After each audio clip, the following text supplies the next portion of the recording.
2024 সালের লোকসভা নির্বাচনে একক সংখ্যাগরিষ্ঠতা পেল না বিজেপি। জোট শরিকদের দৌলতে গেরুয়া শিবিরের নেতৃত্বে এনডিএ পেরিয়েছে ম্যাজিক ফিগার।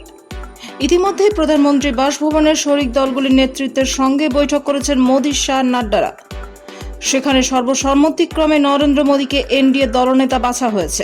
এদিকে গেরুয়া শিবিরের পক্ষ থেকে প্রধানমন্ত্রী হিসেবে নরেন্দ্র মোদীর শপথের তোড়জোড় শুরু করে দেওয়া হয়েছে। কবে শপথ নেবেন নমো?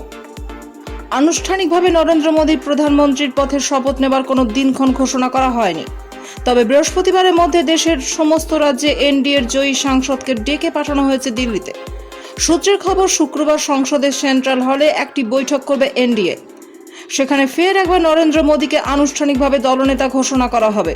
বৈঠক শেষে রাষ্ট্রপতির কাছে সরকার গঠনে আর্জি জানাবে এনডিএ। তারপরই ঘোষণা করা হবে প্রধানমন্ত্রীর শপথ গ্রহণ অনুষ্ঠানের দিনক্ষণ। এদিকে ইতিমধ্যে একাধিক সংবাদ মাধ্যমে 8 অথবা 9 জুন নরেন্দ্র মোদীর শপথ গ্রহণের সম্ভাব্য দিন হিসেবে দেখানো হচ্ছে।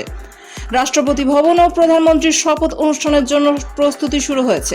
9 জুন পর্যন্ত সাধারণ মানুষের জন্য রাষ্ট্রপতি ভবন বন্ধ রাখা হয়েছে। প্রধানমন্ত্রীর শপথ গ্রহণ অনুষ্ঠানে আমন্ত্রণ জানানো হয়েছে বাংলাদেশের প্রধানমন্ত্রী শেখ হাসিনাকে। তিনি ইতিমধ্যে শুক্রবার ভারতে আসার কথা নিশ্চিত করেছেন। সূত্রের খবর, নরেন্দ্র মোদী নিজে শেখ হাসিনাকে ফোন করে আমন্ত্রণ জানান। পাশাপাশি আমন্ত্রিতদের তালিকায় রয়েছে নেপালের প্রধানমন্ত্রী পুষ্প কমল দহল প্রচণ্ড এবং শ্রীলঙ্কার প্রেসিডেন্ট রনিল বিক্রম সিংহের নামও। সূত্রের খবর, তারা সকলে অনুষ্ঠানে অংশ নেবেন। উল্লেখ্য, তৃতীয়বার প্রধানমন্ত্রী হিসেবে শপথ নিলে নরেন্দ্র মোদী ছুঁয়ে ফেলবেন জওহরলাল নেহরুর রেকর্ড। এর আগে একমাত্র দেশের প্রথম প্রধানমন্ত্রী টানা 3 বার প্রধানমন্ত্রী নির্বাচিত হন। প্রসঙ্গত, 2019 সালের লোকসভা নির্বাচনে 303টি আসন জিতেছিল একলা বিজেপি।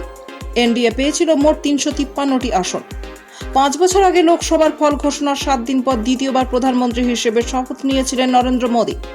আবার 2014 সালে বিজেপি জিতেছিল 282টি আসন। সে বছর ফল প্রকাশের 10 দিন পর শপথ নিয়েছিলেন নমো। এবার রেজাল্ট ঘোষণার 4 থেকে 5 দিনের মধ্যে শপথের তোড়জোড় নেওয়া হচ্ছে।